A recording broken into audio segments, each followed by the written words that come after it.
여호수아서 20장 1절에서 6절까지의 말씀을 우리 한 절씩 교독하는데 제가 먼저 1절을 읽습니다.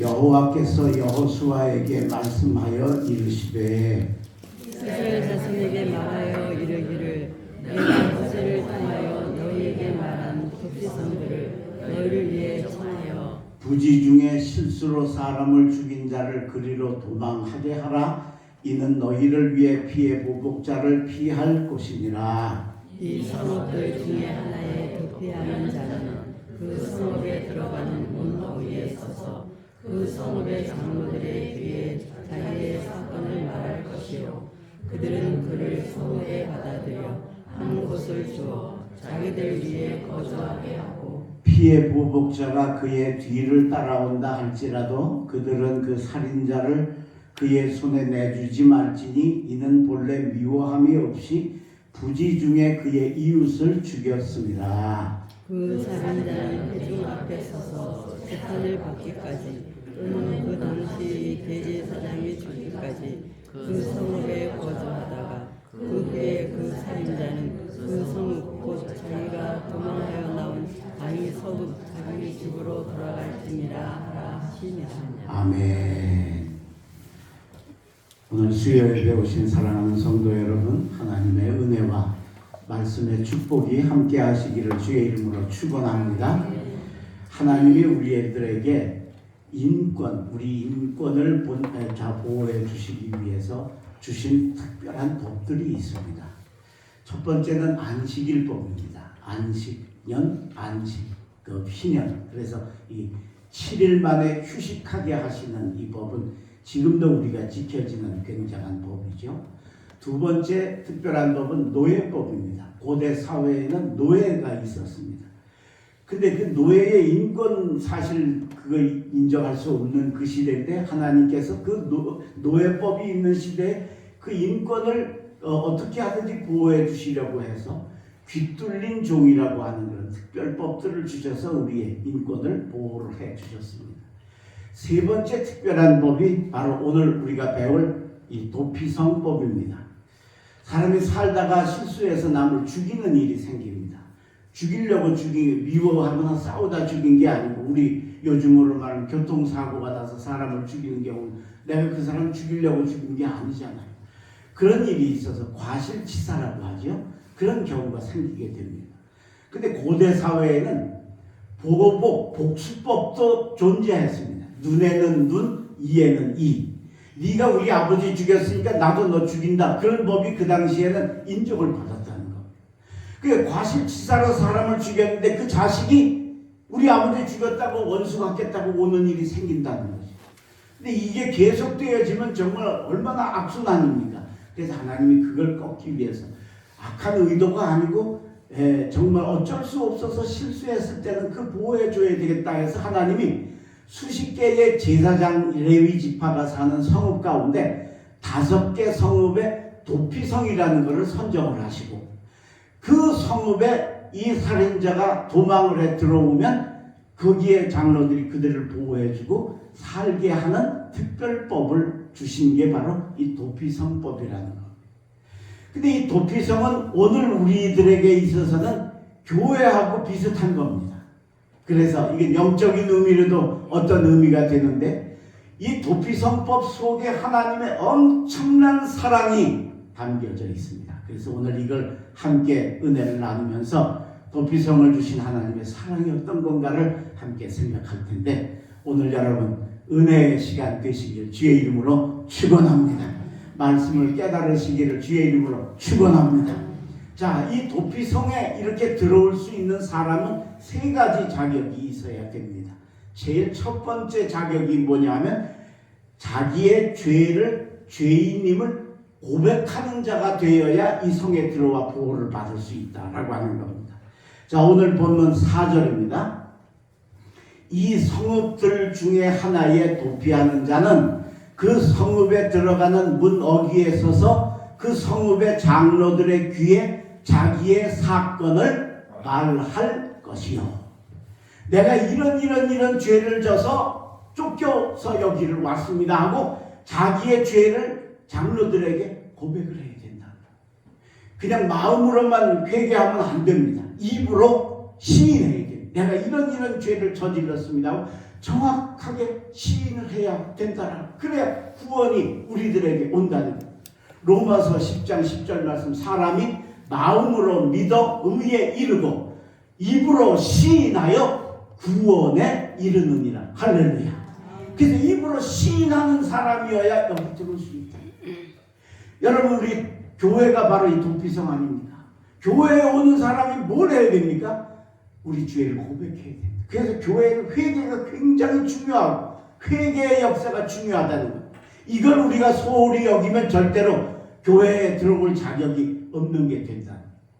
우리나라 국보 1호가 남대문이죠. 숭례문이라고 하는. 근데 그 남대문이 불이 타서 전소가 되었던 적이 있었습니다. 그때 이게 뉴스에 이게 생방송으로 이게 중계까지 화제가 나는 게 중계가 돼가지고 그 500년 된 건물이 타니까 그냥 온 국민들 마음이 다 녹아내렸어요. 근데 알고 보니까 그게 방화였어요. 강화도에 사는 60대 노인네가 뭐에 속상하다고 손해본 거 억울하다고 그래서 와서 불을 지른 거예요. 그래서 그게 다 타버렸어요. 근데 여러분, 그 사람이 나중에 한 얘기가 또 온 국민들의 마음을 또 무거지게 만들었어요. 뭐라고 그랬어요? 아니, 남대문이야 불타면 다시 지으면 되지만 나 손해본 건 누가 보상을 해주냐? 그랬다는 거예요. 여러분, 그게 말이 되는 겁니까? 여러분, 그죠? 예? 500년 된 게 탔는데 다시 지으면 그게 회복된 겁니까? 다시 지었다고? 안 되는 거 아니에요. 세상에 자기 죄를 그렇게 전혀 인정도 못하고 사람이 자기 중심적으로 살면 이런 요소가 누구에게나 있고 저에게도 여러분들에게도 있을 수 있다는 것. 오늘 우리가 우리 마음속에 있는 이 옳지 못한 것 솔직하게 하나님 앞에 주님 앞에 고백하시고 내가 죄인임을 인정하시는 여러분 되시길 주의 이름으로 축원합니다. 그게 필요합니다. 그게 교회 들어오는 자의 첫 번째 자격이란. 그래서 회개가 크게 중요하고 우리가 잘 아는 둘째 아들이 자기 재산 다 말아먹고 와가지고 아버지한테 설 때 그러잖아요. 만약에 여러분 아버지 내가 아버지가 나한테 재산 물려준 거 물려줬으니까 이제 내 거 아니에요. 내 거 가지고 내가 썼는데 뭐가 잘못이에요? 이랬으면 이건 용서받을 수 없죠. 근데 뭐라 그래? 내가 하늘과 아버지께 죄를 얻었사오니. 아버지께는 당연히 아버지가 버는 재산 다 말아먹었으니까 죄 지은 거지만 자식이 부모에게 효도해야 되는데 효도 안 한 건 하나님께 죄 지은 거잖아요. 정확하게 하나님과 아버지께 내가 죄를 지었으니 나를 아들로 보지 마시고 품꾼의 하나로 봐주십시오 하고 회개할 때 회복의 역사가 아들의 반지를 끼워주고 입 맞춰주고 껴안아주는 회복의 역사가 나타나는 줄로 믿습니다. 오늘 여러분 우리의 죄를 날마다 고백하는 사순절이 되시길 주의 이름으로 축원합니다. 두 번째 도피성에 들어올 수 있는 두 번째 자격은 어떤 사람이냐? 두 번째는 절박한 사람이 들어올 수 있습니다. 여러분 다른 걸로 이렇게 피해가지고도 살 수 있으면 어떻게든지 피해서 살 거예요. 그죠? 근데 이게 도저히 안 되고 도피성에 들어와야만 되겠어서 정말 절박해서 오는 사람이 이 성에 들어오고 그런 사람을 받아주는 거죠. 그래서 여러분 오늘 보면 5절을 보십시오.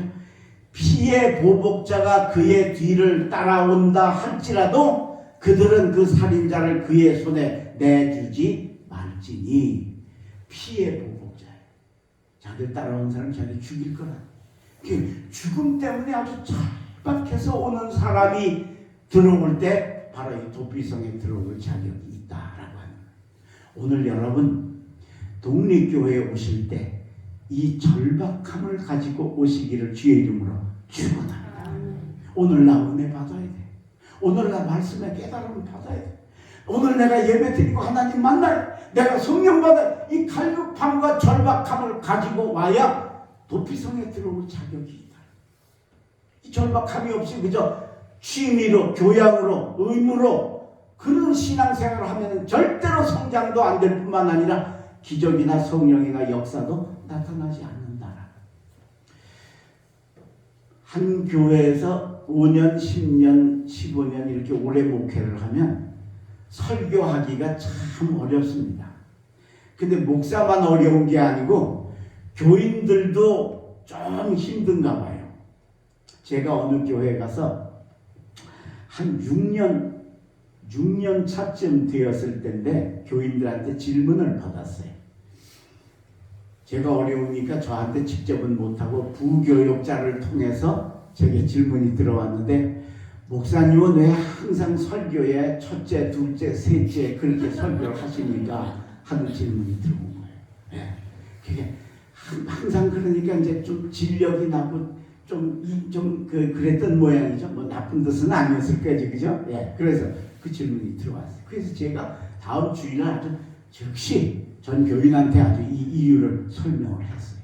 여러분, 이 첫째, 둘째, 셋째 이게 그냥 우연히 이렇게 생긴 게 아니에요. 여기에는 담임 목사의 절절한 절박함이 여기 담겨 있어요. 제가 주일 낮도 그렇고 저녁도 그렇고 항상 설교가 30분에서 35분 합니다. 우리 교회에서도 제가 거의 30분 정도, 35분 정도 하는데, 그러면 A4 용지로 4페이지 정도 원고가 되면 그걸 다 설교를 하면 한 30분, 35분 돼요. 근데 한 주제를 가지고, 하나만 가지고, 주제를 가지고 30분이나 35분을 하면 아주 넓게, 아주 쉽게, 광범위하게 설교를 할 수 있습니다. 근데 문제는 듣는 성도들이 절박한 사람이 아닌 다음에, 절박한 사람은 2시간도 들어요, 다. 예. 근데 다 그렇지 않잖아요. 예. 그러니까 절박하지 않은 사람은 30분 동안 집중해서 처음부터 끝까지 듣는 경우가 솔직히 말하면 불가능해요. 듣다가 연탄불 밖에 안 된다. 가스불 내가 잘 잠그고 왔나. 문단속은 잠깐 이게 딴 생각하게 된다. 근데 반드시 그런 건 아니지만 그래도 잠깐 나갔다 와도 얘기 알아듣는 경우도 있지만, 어떤 경우에는 여러분 그 중간에 잠깐 나갔다 온 거, 잠깐 생각이 빠졌다 온 것 때문에 30분 얘기가 뚝 끊어져 가지고 뭔 얘기인지 하나도 못 알아듣는 경우가 있어요. 항상 그런 건 아니죠. 설교가 좀 어려울 때 그런 경우가 생긴다. 잘 들으세요, 여러분. 주일 성수했어요. 교회 나왔어요. 그죠? 예배 잘 드렸어요. 설교 시간 안 졸았어요. 근데 잠깐 딴 생각한 것 때문에 하나도 못 알아듣는 일이 생긴다면 이건 여러분들에게도 심각하지만 목사에게도 심각한 거예요. 왜요? 그 사람은 주일날 와서 먹을 영의 양식을 한 끼 굶었기 때문에, 주일날만 오는 사람 같은 경우에는 14일 동안 영이 굶주리는 것이요. 그러니까 이게 심각한 겁니다. 그래서 야, 이래서는 안 되겠다. 그래서 30분을 3개로 쪼갰어요. 10분씩. 10분 정도면 물론 설교 깊이나 넓이는 당연히 작아지겠죠. 그러나 아무리 산만한 사람도 10분 정도는 집중하고 들을 수 있어요. 그러니까 잠깐 나갔다 와도 3개 중에 2개나 1개는 건져갈 수 있다는 거죠. 양식을 가지고 갈 수 있다는 거죠. 게다가 제가 40년 동안 목회를 하면서 설교하면서 보면 3번째 거는 거의 다 들어요. 첫째, 둘째, 셋째 하면 첫째, 둘째는 잠깐 졸거나 아니면 딴 생각해서 못 들어서도 3번째 건 꼭 들어요. 거의 다 95%가 듣는 것 같아요, 제가. 왜냐하면 자, 이제 마지막 3번째입니다. 그러면 교인들이 끝나는구나. 마지막이구나. 정신을 차리는 거예요. 그래서 아무리 못 들어도 하나는 3분의 1은 건져간다. 그러니까 그 하나라도 건져가게 하려고 하는 절실한 절박한 담임 목사의 마음이 첫째, 둘째, 셋째로 나눈 설교 속에 담겨 있다. 이해하실 수 있기를 간절히 주의 이름으로 축원합니다.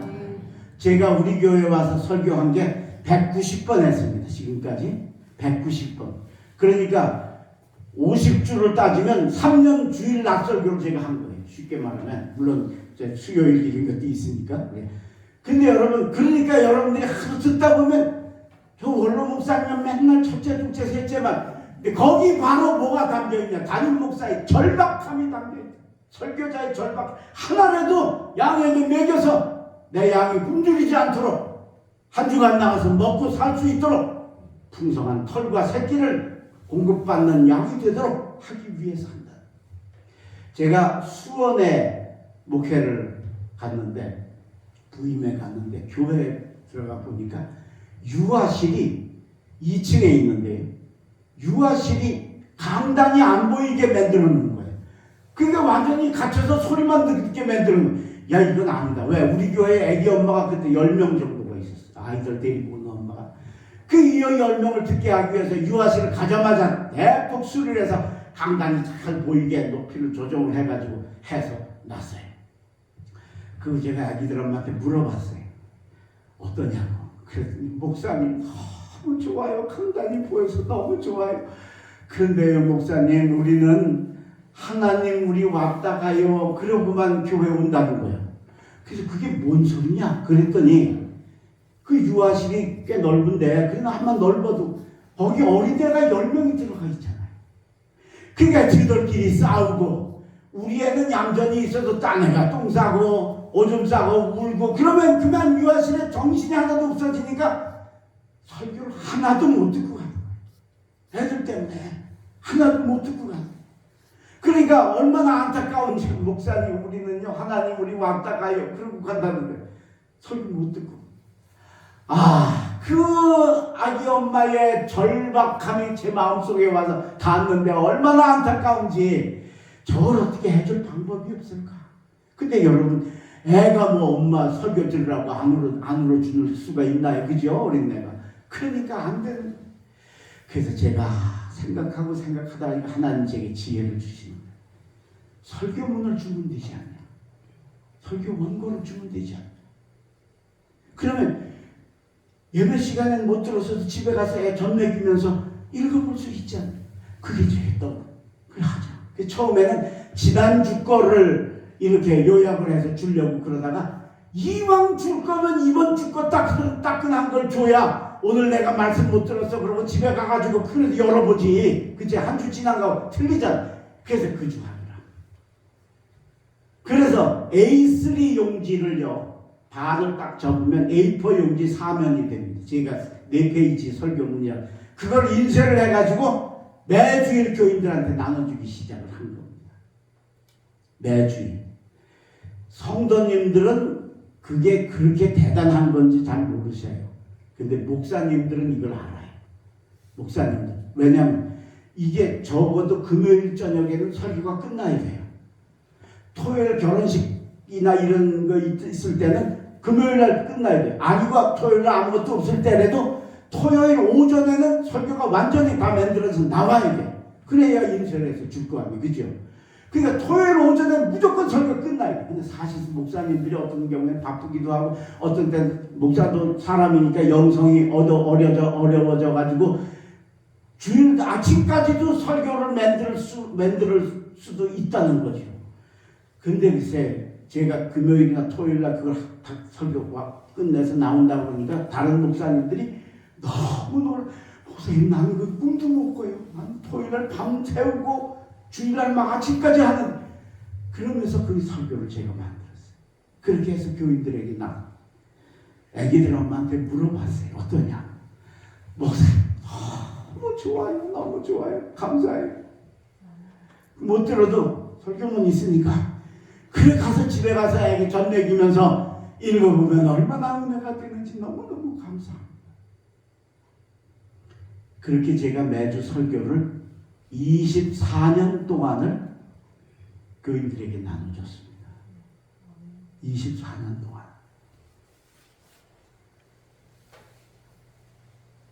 한 해가 지나니까 제가 다 타이핑해서 저기 컴퓨터에 다 저장해 놨던 거 아니에요, 그죠? 끄집어내서 인쇄해가지고 다시 우리 조화중 목사한테 야, 이거 좀 교정 좀 봐라. 그래서 교정 봐가지고 인쇄소에 갖다 주면 인쇄소 또 그 표지 같은 것도 다 제가 사진 찍으니까 나 사진까지 해서 갖다 주면 그냥 책이 만들어서 나와요.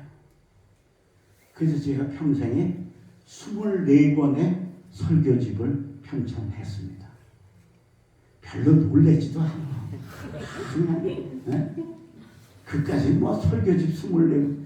여러분 제가 아마 우리 한국 교회 목사님들 가운데 24권 설교집 낸 분은 아마 5손가락 안에 저기 제가 들어가지 않나 싶어요. 제가 제 자랑 조금 했습니다. 용서하십시오.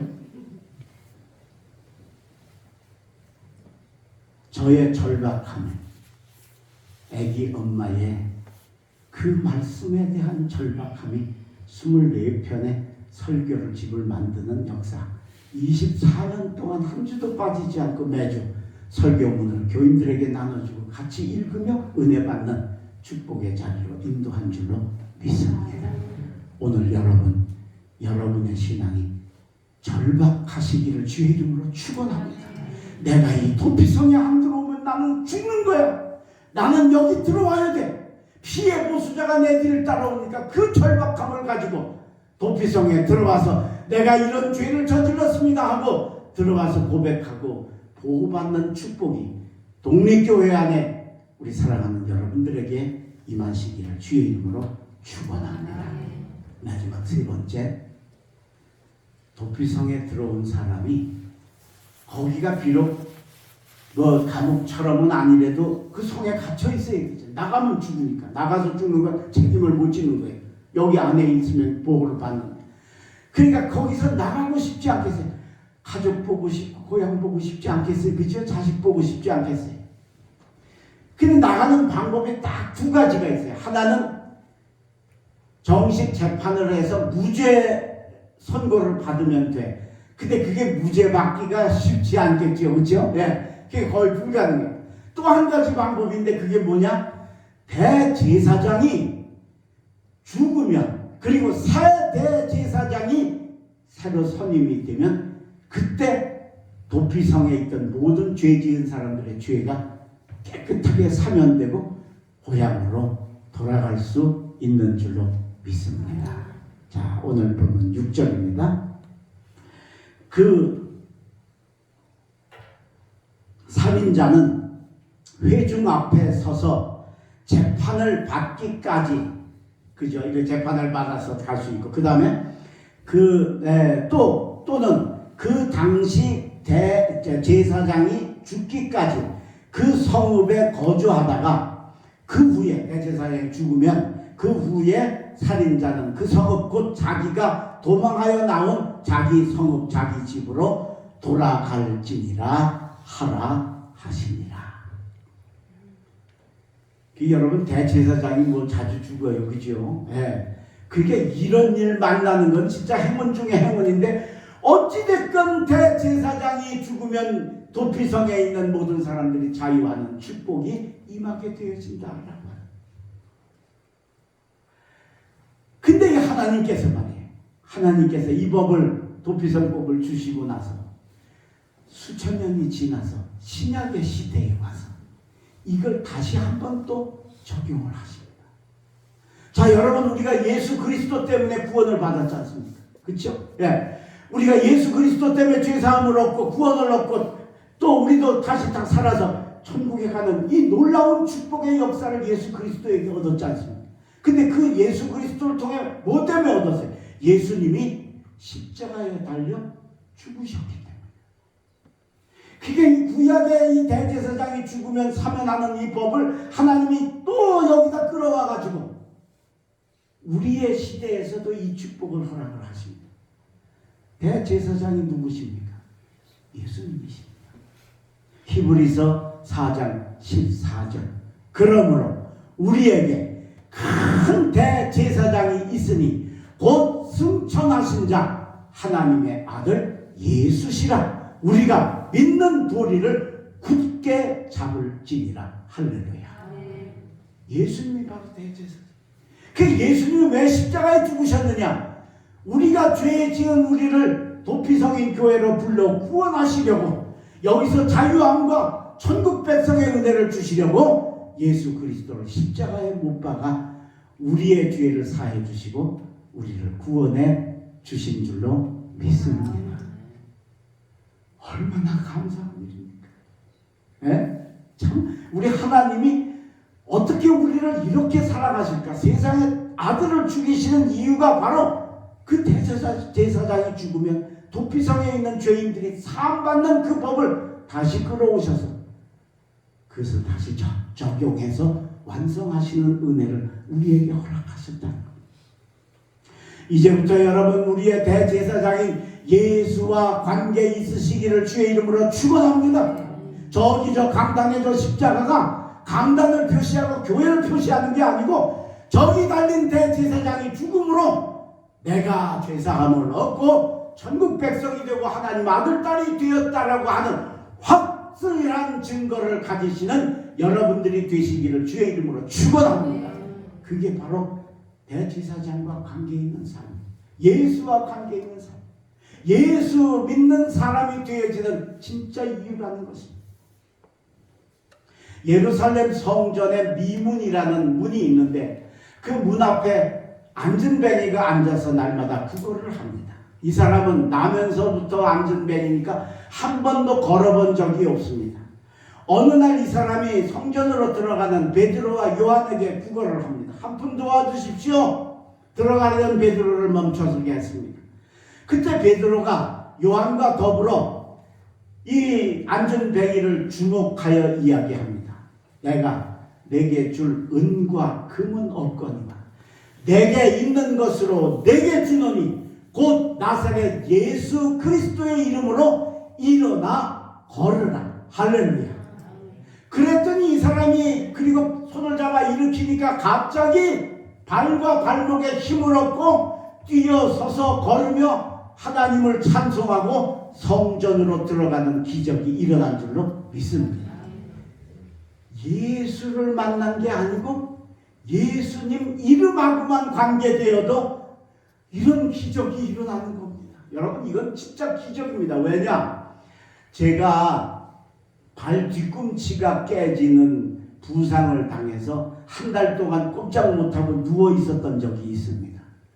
한 달 지나서 병원에 갔더니 의사가 이제 뼈가 붙었으니 걸으셔도 됩니다. 그러셔요. 그래서 저는 바로 걸을 수 있을 줄 알았어요.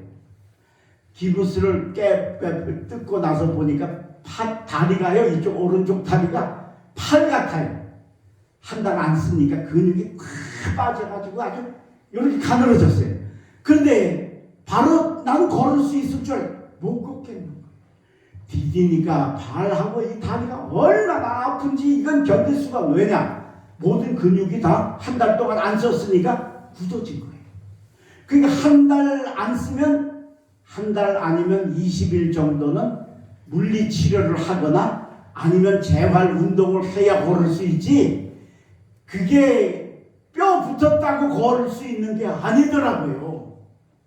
나는 한 달 누워 있었는데도 못 걷는데, 뼈가 붙었는데도. 안진뱅이는, 이 사람은 나면서부터 안진뱅이 한 번도 걸어본 적이 없는 사람이잖아요. 그러니까 이 사람이 암만 발과 발목에 힘을 얻어도 못 걸어야 돼요. 그런데 걸었어요. 왜요? 예수 이름 때문에, 예수님과 관계되기 때문에. 그것뿐만이에요.